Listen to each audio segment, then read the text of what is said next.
Hello, YouTube! This is Penny the Angelic Sweetheart here, and welcome back to my brand new series called Penny's Horror Tales. Now today, I have a very special episode for you. And how's it special, you ask? Well, today I have a very special guest that is also going to be reading a couple of scary stories that he has picked out all on his own. Except the only downside is he is not able to actually physically talk to me right now through a voice call, so he sent me some voice clips of him reading those stories he has chosen. But hey, that's okay. At least you can hear him reading, right? But yeah, and who is this, you ask? Well, he is none other than the coolest Lego gamer, except since he has not been able to actually do a voice call with me so we can do this together, literally, I'm not really gonna give an epic little introduction to you, Lego. Sorry. But anyway, yes, he is going to be reading a couple of stories, and I'm also going to be reading a couple stories. Except this time, I'm not gonna really be telling what the title is or what the story is about this time, because I don't even know what the story is about, and yeah. So without further ado, let us get started, shall we?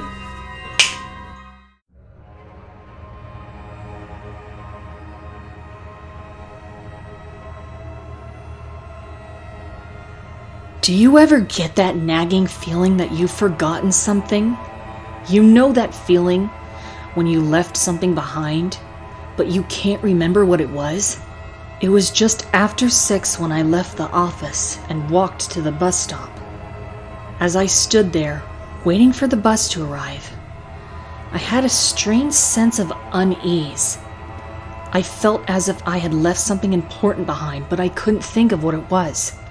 Maybe it's nothing, I tried to assure myself, but something was nagging at me. I felt like going back to check, but I was too tired. I just wanted to get home. When the bus came, I piled in with the other passengers.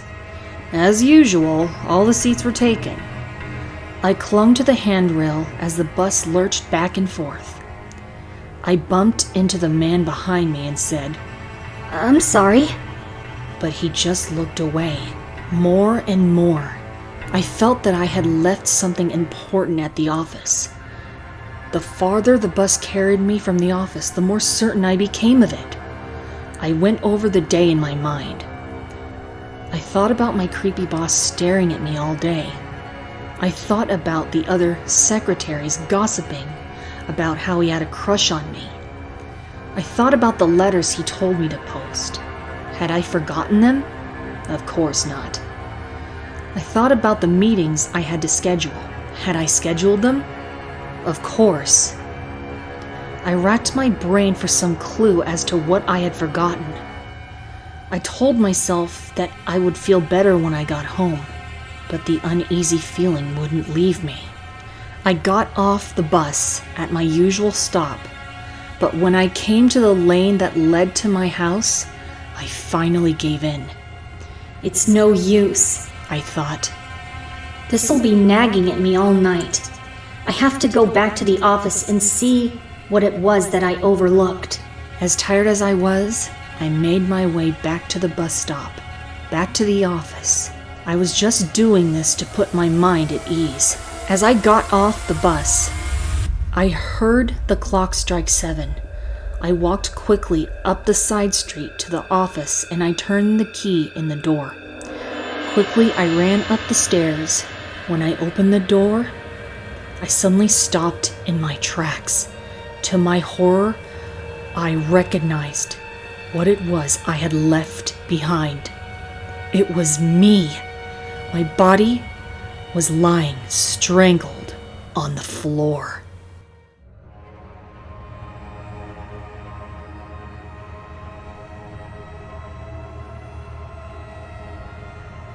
One day, a couple went out on a date. They wanted a little bit of privacy, so they drove to a mountain known to be a good spot for young couples. A few hours later, the sun started to go down and they started to head home.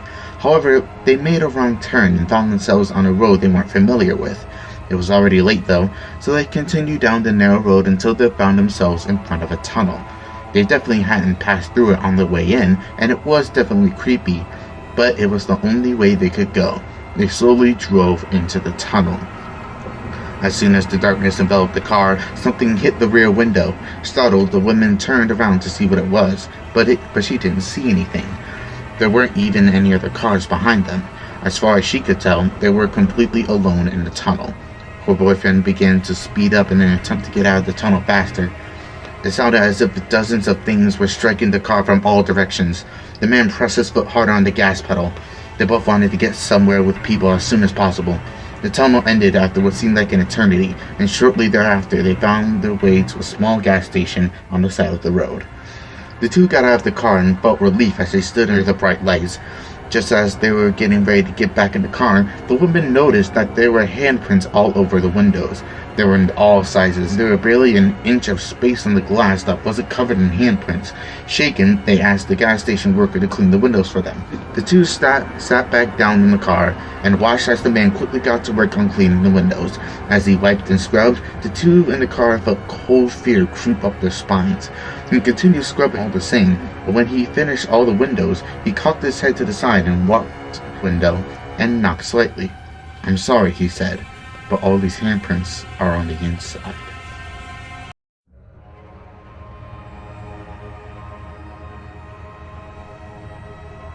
There was a group of teenage friends, 4 boys and 4 girls, who went to the same high school.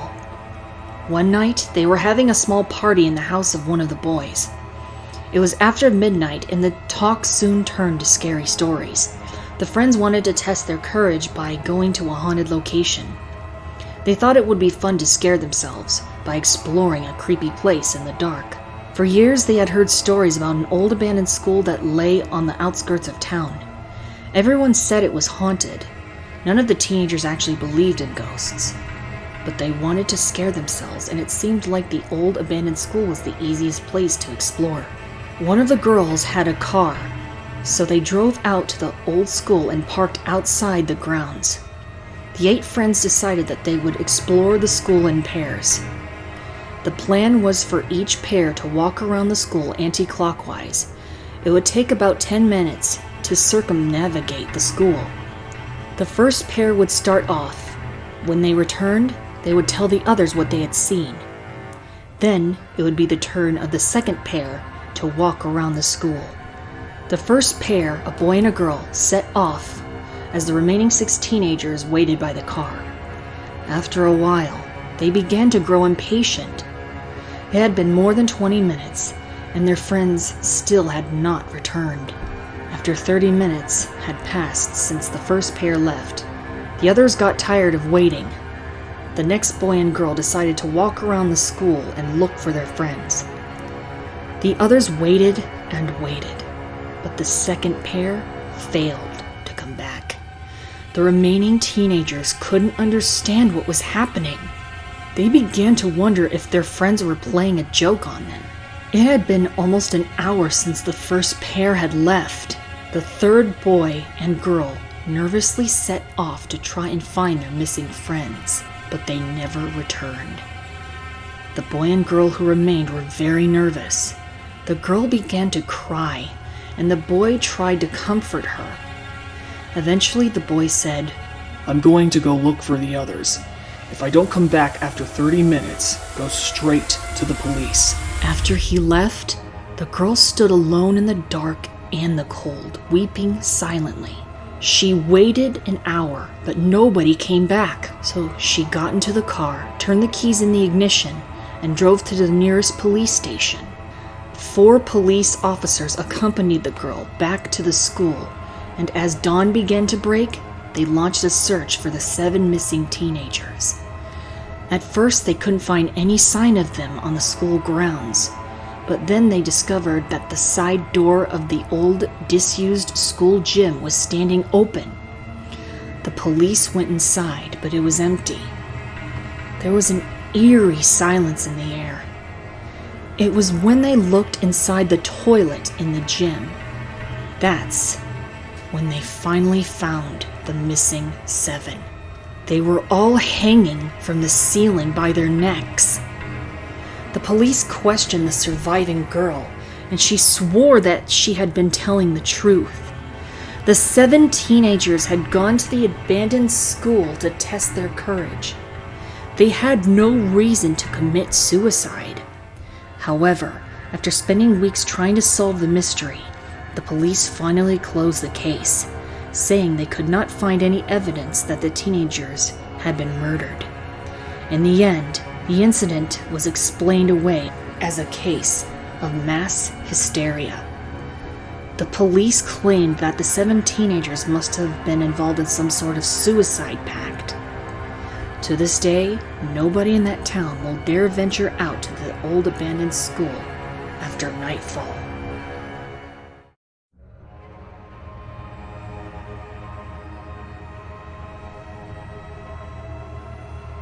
The first day of school is always nerve-wracking for any student. My first day at a new school was an absolute nightmare. I was 14 years old and my family had just moved to a new town. My dad had been offered a job with better pay, and a mere week later, we had sold our house and rented an apartment in the town we moved to. It was during the summer we moved, so it was simple starting at my new school. On the first day, I walked alone to school. I was nervous about having to make new friends. When I arrived, I picked up a timetable and saw that my first class is mathematics. It was in room 104. I began walking down the hallway searching for the room, but the school was like a maze. Eventually the bell rang and the students made their way to their classrooms. In less than a minute, the corridors were deserted. I stopped in front of a pair of old-looking wooden double doors. I pushed them with a scraping sound of metal on wood. They opened. I found myself in a corridor that was old and dusty. The lockers were all hanging open and the stench of mold and damp hung in the room. I was about to turn around and go back to the way I came when I noticed the numbers on the classroom doors. 100, 101, 102. I began walking down the hallway, but when I peered through the windows of each classroom, they were empty. Then I came to room 104. I peeked through the window. All the students were sitting at their desk. The teacher was standing in the blackboard and the class was in session. I quietly opened the door and went inside. None of the other students paid any attention to me. I started to apologize awkwardly for being late, but the teacher just turned her back to me and began writing on the board. Turning red from embarrassment, I hurried and found a free seat at the front of the classroom and sat down. The teacher had already written her name in chalk on the blackboard. It was Mrs. Taylor. I was nervous and self-conscious, so I didn't want to draw attention to myself. Throughout the class, I kept my head down and concentrated on the math problems. Eventually, after what seemed like hours, the bell rang and the class ended. The other students scrambled out of their desk and ran out the door.